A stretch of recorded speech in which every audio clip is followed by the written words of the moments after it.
of the joint work, whilst each other performs his.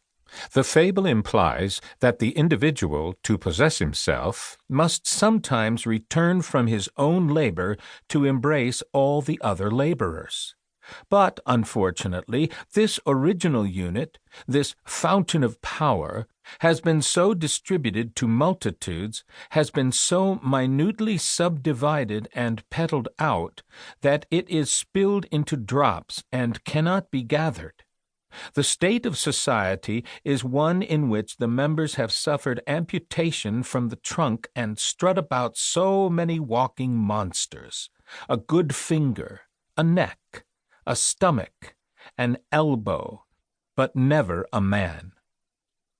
Man is thus metamorphosed into a thing, into many things. The planter, who is man sent out into the field to gather food, is seldom cheered by any idea of the true dignity of his ministry. He sees his bushel and his cart, and nothing beyond, and sinks into the farmer, instead of man on the farm.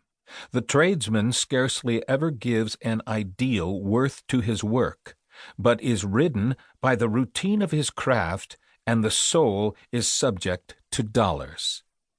The priest becomes a form, the attorney a statute book, the mechanic a machine, the sailor a rope of the ship. In this distribution of functions, the scholar is the delegated intellect. In the right state, he is man thinking. In the degenerate state, when the victim of society, he tends to become a mere thinker, or, still worse, the parrot of other men's thinking. In this view of him, as man thinking, the whole theory of his office is contained. Him nature solicits with all her placid, all her monetary pictures. Him the past instructs, him the future invites. Is not indeed every man a student, and do not all things exist for the student's behoof?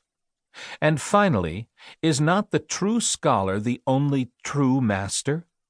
But as the old oracle said, all things have two handles.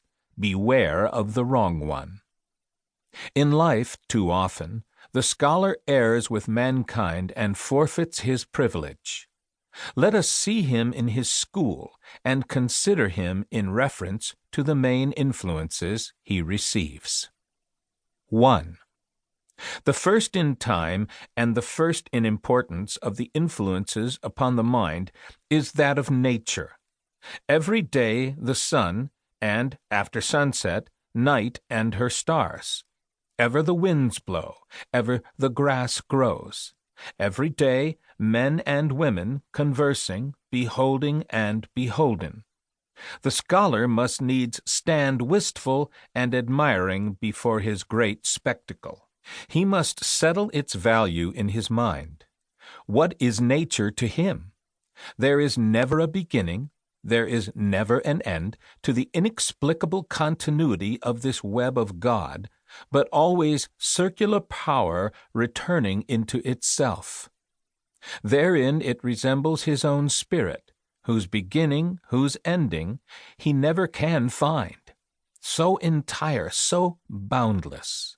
Far too as her splendors shine, system on system shooting like rays, upward, downward, without center, without circumference. In the mass and in the particle, nature hastens to render account of herself to the mind. Classification begins. To the young mind, everything is individual, stands by itself.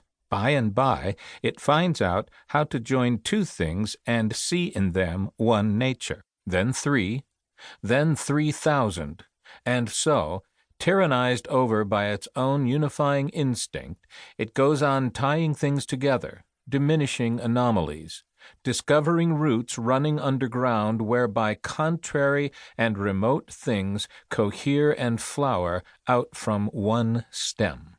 It presently learns that since the dawn of history there has been a constant accumulation and classifying of facts.